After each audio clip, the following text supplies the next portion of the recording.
Hello, तुमच्याकडे गावरान टमाटर आणि देशी लवंगी मिरची भेटेल का? काय गावरान टमाटे देशी मिरच्या? नाही नाही, देशी मिरच्या नाहीत आमच्याकडे.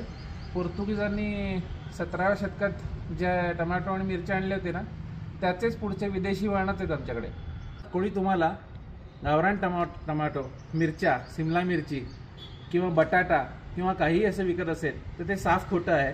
कारण या सगळ्या भाज्या साऊथ अमेरिकन आहेत आणि पोर्तुगीजांनी 17व्या शतकामध्ये भारतामध्ये आणलेले आहेत. आणि हेच काय, तुम्ही उपासाला जे खूप आवडीने खाता ना, साबुदाण्याची खिचडी, त्याच्यामधला टॅपिओका हेही विदेशी आहे. म्हणजे साबुदाणा, त्यातला बटाटा हाही विदेशी आहे, त्यातली जी मिरची आहे ही विदेशी आहे, आणि त्यातलं दाण्याचं कूट आहे तो शेंगदाणा ही विदेशी आहे.